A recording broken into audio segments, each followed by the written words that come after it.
morning dear students, welcome back to E-Class for Science. Today we are having our part 2 of chapter number 6. In the last class we were studying about the combustion, isn't it? Then what was combustion? That is the firing process, isn't it? To burn a thing, isn't it? And then now in last portion we have discussed the conditions necessary for combustion. Conditions that are necessary for combustion. And we can once again go through the conditions. First one, that is fuel. A fuel is necessary for the combustion. Then next one, air to supply. That we have seen from the activities that while we are burning a thing, if there is no air, then the fire will burn off, isn't it? Then the second necessary condition, that is air. Then the third necessary condition, that is heat, isn't it? Then heat. What is the relation between heat and the combustion? In the last class we have discussed that the temperature of ignition. Then what was the temperature of ignition? That is the temperature that is minimum required for each and every fuel to burn, to start burn.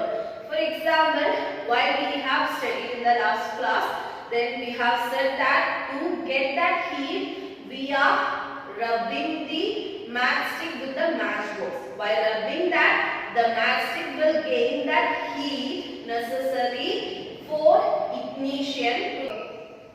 Then we have studied the three necessary conditions, that is for burning, for combustion. What are the three necessary conditions for combustion? A substance will not burn without one or two conditions of these conditions. That means any of these three, if there are two conditions are there to burn, then the material will burn. This is the condition for burning, or this is the condition for combustion. Then how do we control fire? We know that sometimes it happens like when the fire will be started, sometimes it will go without any control. Such like here we can see that fire got for some substances, fire got for some cloth material while we are doing anything in kitchen. These all time, or sometimes due to short circuit the fire will be happen. These all time we want to control that fire, isn't it? Without any control, then what will happen? It will burn everything nearby, it will be burned. For the controlling process, again we want to remember that conditions for combustion. What was that? Air, fuel and ignition temperature. Any of the two will be helping for the combustion process. If we control any of the two, then we can control the fire also. For that, the condition necessary for producing fire are fuel, air, heat. Fire can be controlled by removing any one or more of these conditions. A fire extinguisher cut off the supply of air or burning down the temperature of the fuel, or both, and controls the fire. Then we can see that this type of material are present in many of our buildings. For example, in our school it is there, or sometimes it will be of huge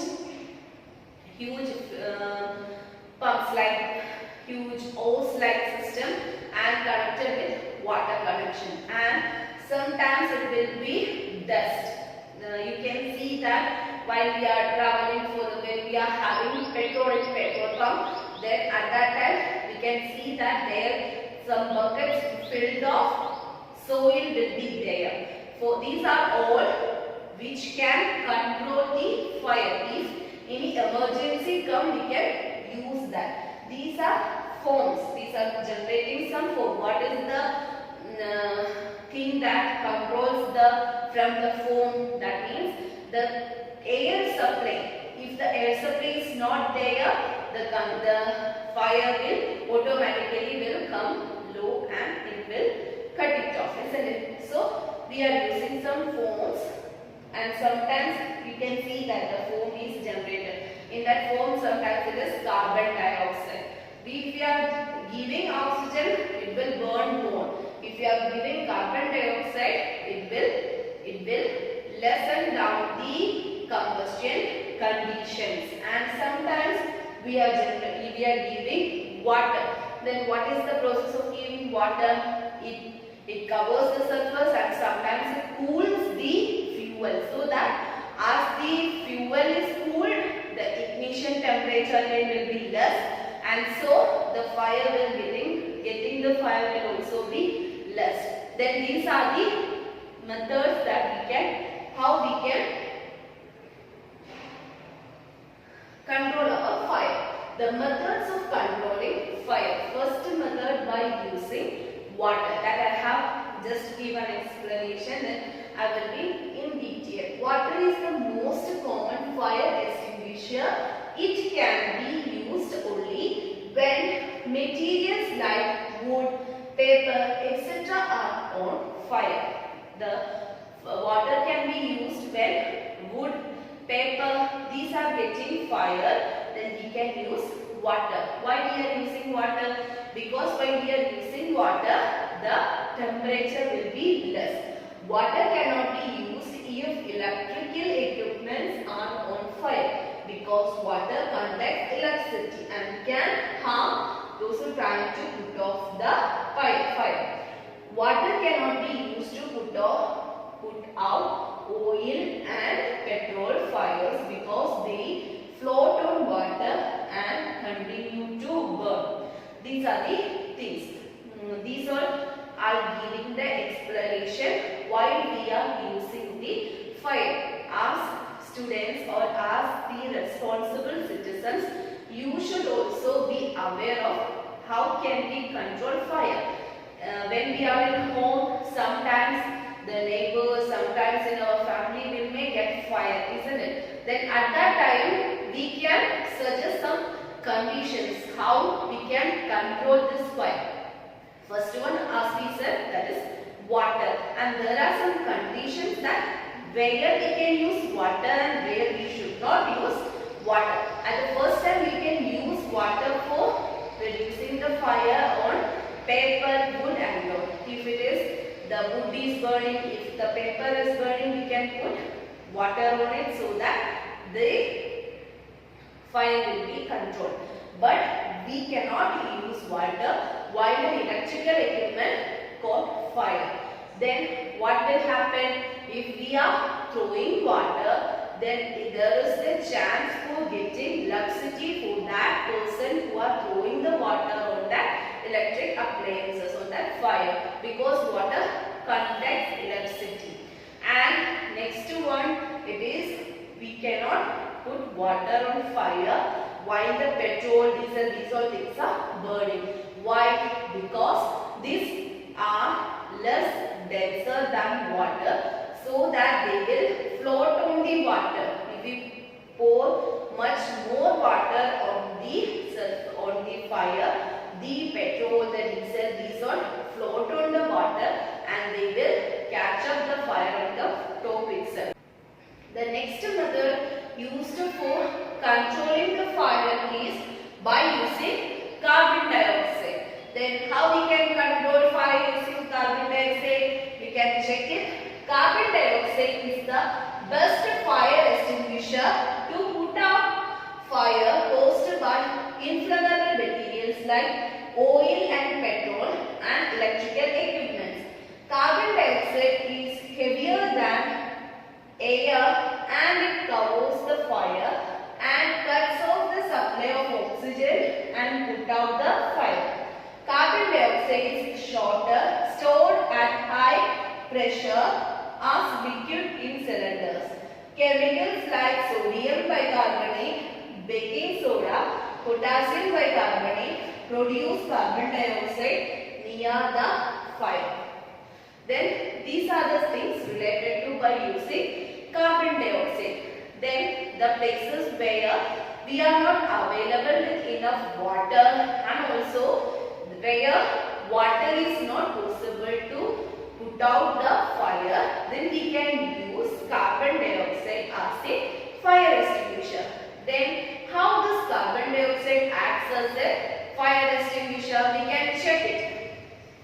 In this one, you have seen in this last case, these type of bottles, they are having the carbon dioxide foam. It is present in foam, liquefied foam, and they are pouring that foam on that surface. While pouring this one, what happens? This foam will cover material and it will protect from the supply of oxygen to that material. Okay. Our next portion is types of combustion. There are three main types of combustion. They are rapid combustion, spontaneous combustion, and explosion.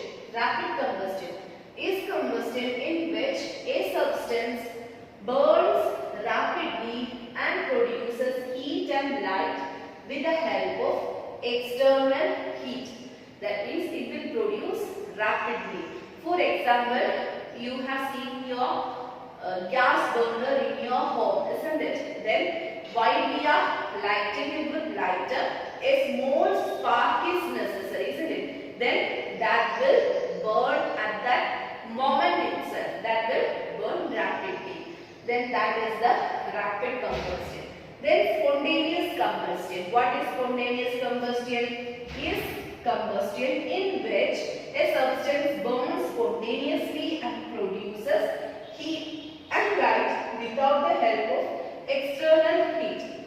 That means, for example, we have seen that how the sodium is burning in the presence of air. That we are not burning it, we are not producing any heat, isn't it? For that substance, while it is in presence of air itself, it will get fire as it is, isn't it? Then that type of reactions are, that type of combustions are spontaneous combustion without any help of heat. In the first one, we are lighting it with the lighter, isn't it? Then that lighter produces a small amount of heat, and that is rapid. And this one, spontaneous, means we are not producing any heat to start combustion. It will burn by itself with the presence of air. Then explosion. You know the explosion. It's a combustion in which a substance burns suddenly and produces heat, light and sound with the help of heat or pressure. Example, explosion of cracker applying heat or pressure. That means you have seen when we are Diwali comes, we will burn the crackers, isn't it? Then what happens? We are producing some heat to that, and at that time it will produce some light, some heat and some sound also. These are explosions. Okay. These are the pictures of rapid combustion, spontaneous combustion and explosion. Okay, clear. Then these are for today. Then you should go and read the entire chapter and study the difference between the combustion and combustion three types, that are spontaneous, rapid and explosion. Thank you.